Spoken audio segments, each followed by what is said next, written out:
Bonsoir à tous, bienvenue à TVS, la télévision Chekina, notamment à cette principale édition d'information de la soirée. À l'entame de cette édition d'information, le social, alors que le pays vient de célébrer l'accession à la souveraineté internationale, la capitale gabonaise est à nouveau plongée sous l'état d'immondice. Le tour de ville ce matin avec Ephraim Bioguedzo. La commémoration du Gabon de l'accession à la souveraineté internationale n'a guère changé aux vieilles habitudes. De bon nombre de Gabonais, plusieurs quartiers et autres artères de la ville croupissent, toujours sous les tons d'immondices, à la veille de la commémoration de la fête du mouton, appelée encore l'Aïd el-Kébir. Ce triste spectacle est toujours à la mode. En fait, c'est plus quelque chose d'inhabitué. Les Gabonais sont habitués à vivre dans la saleté, c'est tout le temps, même avant les fêtes. C'est pas l'indépendance qui va venir changer quoi que ce soit. Nous sommes habitués, on vit ça comme ça. Bon, les poubelles, au début, on ne peut pas donner tort à la société à Verda parce que moi, personnellement, quand ils ont commencé, c'était carrément, le travail était nickel, quoi. Mais depuis un moment, c'est pas ce qui se passe. Il y a plus le travail n'est plus bien fait, on ne sait pas ce qui se passe. Si c'est par rapport aux sous, où l'État les doit, mais qu'ils remédient à la situation parce que quand même la société, au début, ça allait. On ne se plaignait pas des poubelles comme maintenant parce que à moins de 100 mètres, tu trouves l'état d'immondice. On est dépassé pour ça. C'est pas le 17 où tu vas venir changer s'ils n'ont pas réglé le problème dès le départ.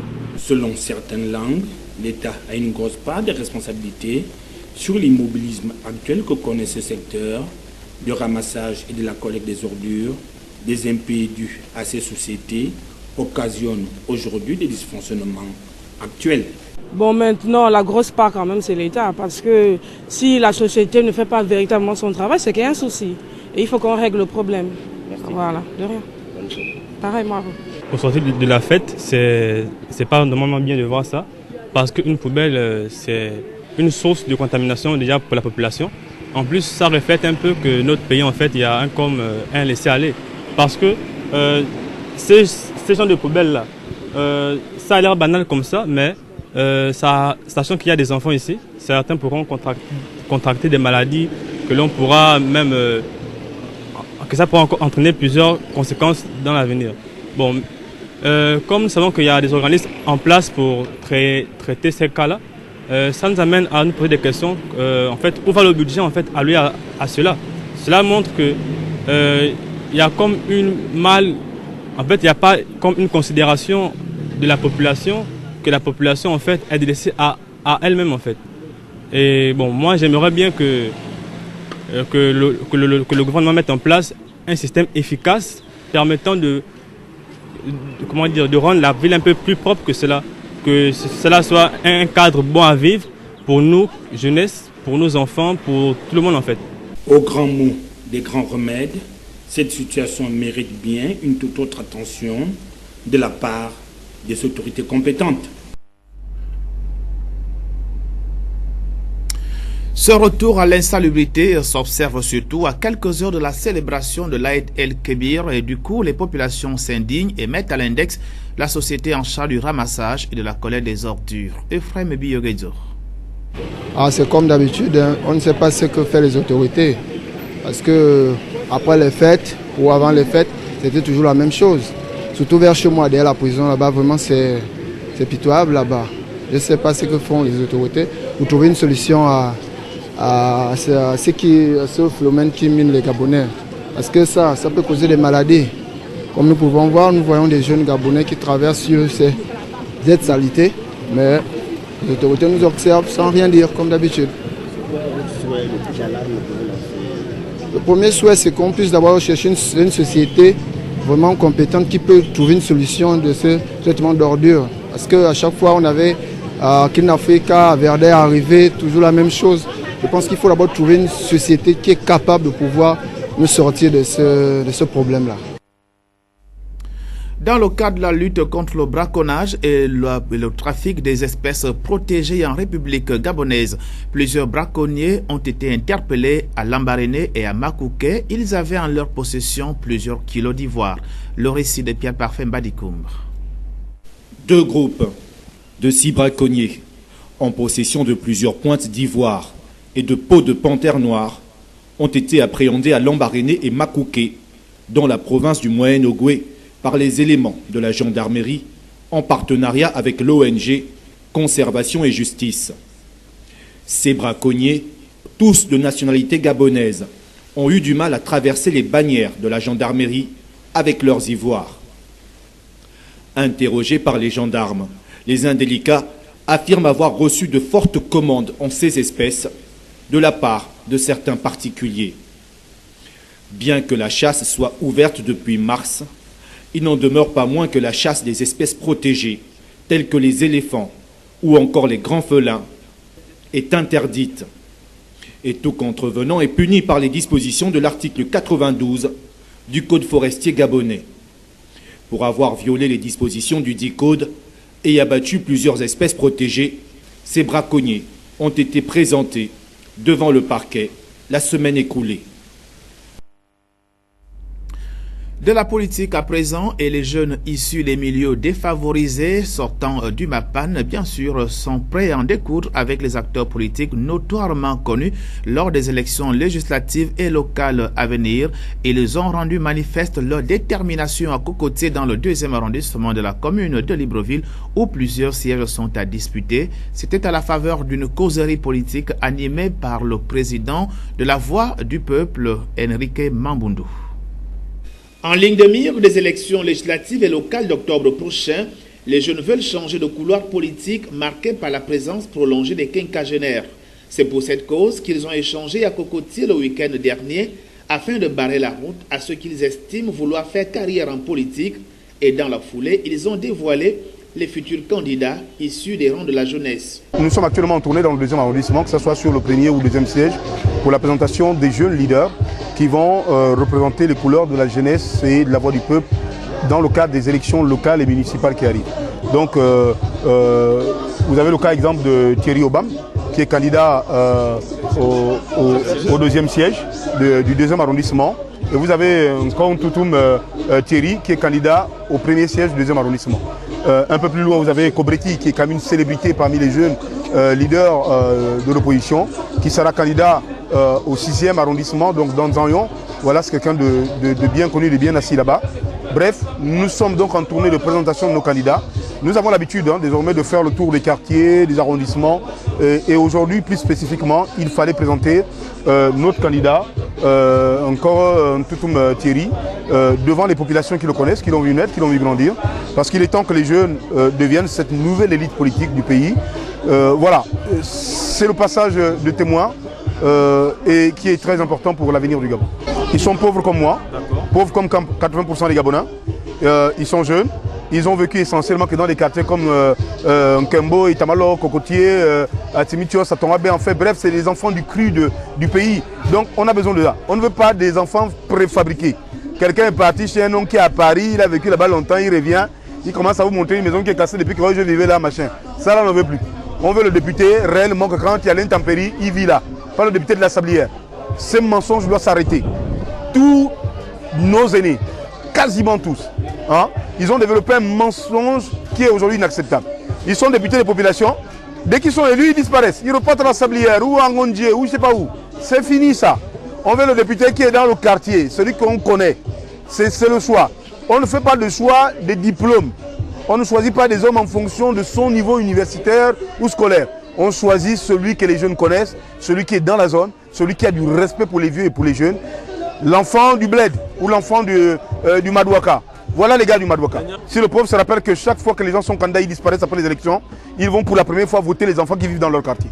C'est aussi simple que ça. La seule donne qui doit changer, c'est que le pauvre prenne conscience que le riche ne sera jamais là pour lui. Le riche vient pour la campagne, après il dégage. L'enfant du pauvre restera l'enfant du pauvre. Et la position du pauvre, il ne peut l'avoir que pendant les élections. Ok? Si Ali Bongo t'envoie un candidat qui perd les élections, il sera nommé demain à la présidence au conseil spécial, je ne sais pas de quoi. Mais le pauvre, quand il a perdu, il reste dans le Madouaka, dans la pauvreté.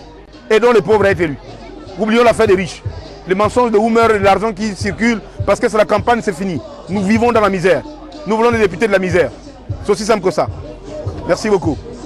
Remodeler le contexte politique gabonais en incluant la participation des jeunes issus des milieux défavorisés, le président de la Voix du Peuple et les futurs candidats, indépendants ou pas, y croient que c'est possible d'y arriver. Reste alors à aménager la monture afin d'être efficacement en phase avec les réalités souvent méconnues d'avance que le terrain politique impose.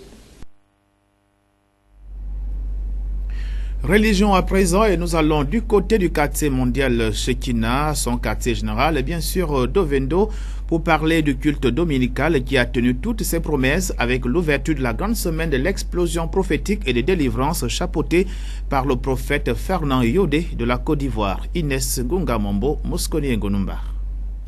Après le sommet du basculement, point de repos pour le leader du Centre mondial Shekina, qui a ouvert les hostilités de la grande semaine de l'explosion prophétique et de délivrance, chapeautée par le prophète Fernand Yodé de la Côte d'Ivoire.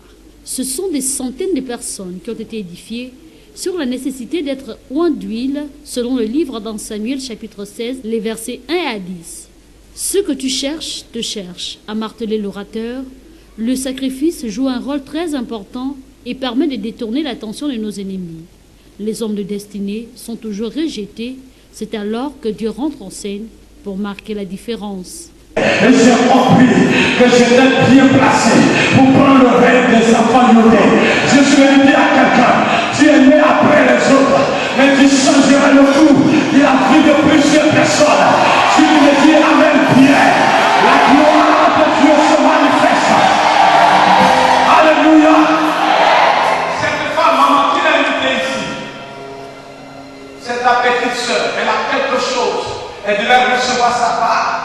C'est pourquoi, à plusieurs reprises, tu l'as invitée ici. Mais elle a toujours eu, voilà, elle a toujours eu d'elle, voilà, non, je vais rester dans l'église, non, je sais, je suis venu à l'église. Mais ce matin, elle a accepté sans condition, parce que l'une de la destinée doit couler sur sa vie. Elle est avec toi, dis aujourd'hui. Je ne sortirai pas d'ici sans recevoir ma part. Au cours de ce culte dominical, les fidèles ont été richement bénis par la qualité du message livré et la puissance de Dieu qui était au rendez-vous. Qu'est-ce qui m'a motivé? C'est la première fois que je viens. Qu'est-ce qui m'a motivé? Parce que j'ai attendu à la radio au matin que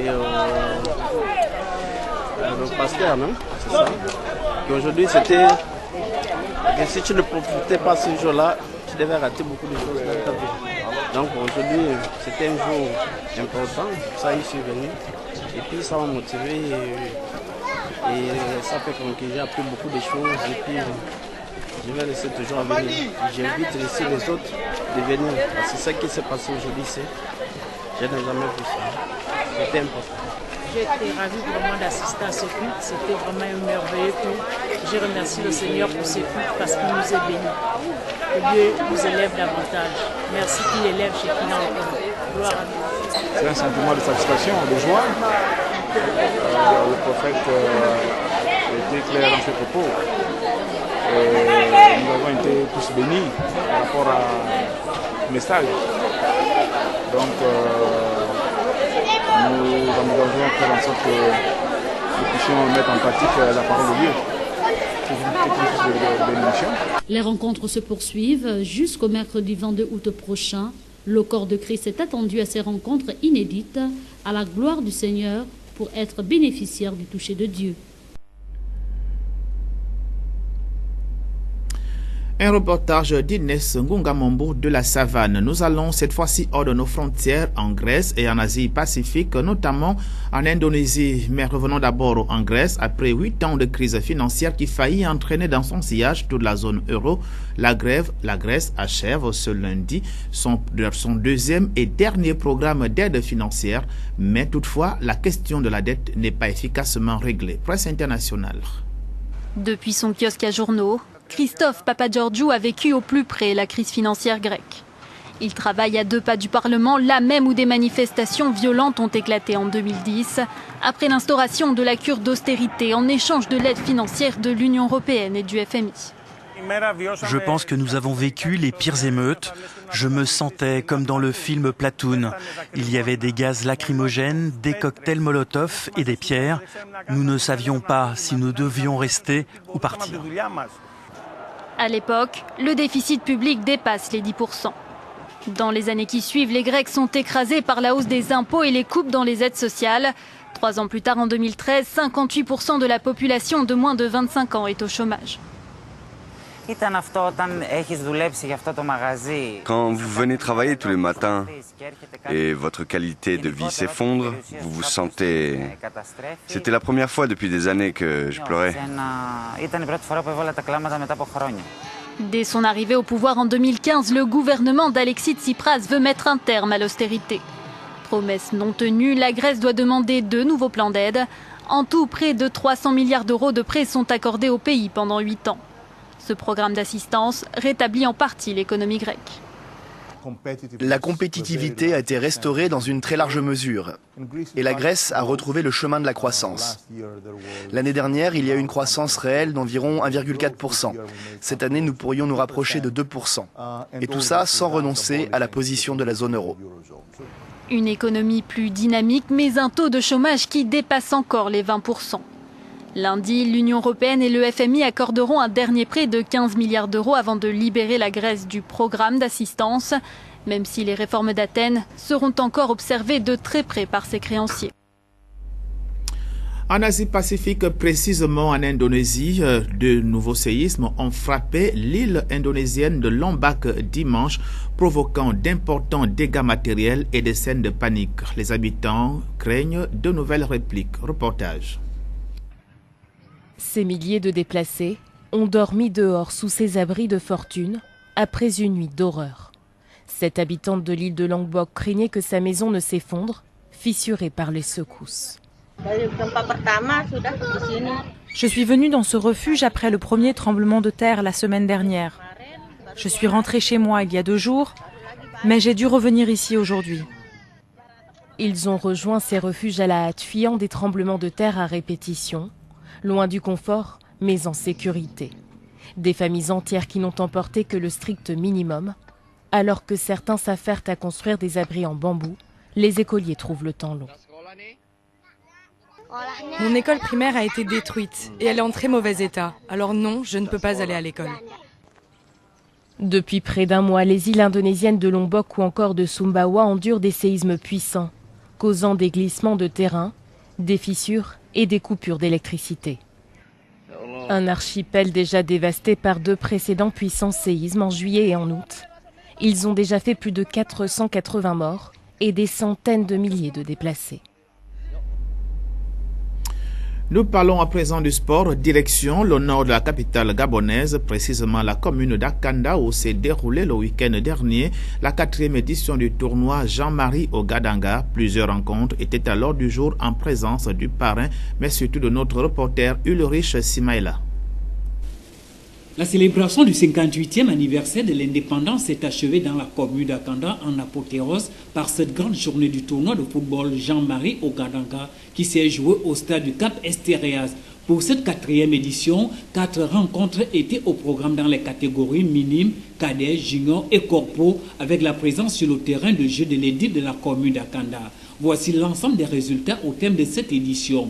Toloko FC a pris le dessus sur Olympique d'Akanda par un score de 2-0. Ngando FC s'impose 2-0 face à Cherko FC. La dernière rencontre du jour chez les corpos a vu la victoire du 1er arrondissement sur son homologue du 2e arrondissement à la phase des tirs au but, 4-3, après un score de parité d'1 but partout au terme du temps réglementaire. Non, mais vous savez, quand on va au tir au but, on perd au tir au but, il ne s'agit pas de mauvaise préparation.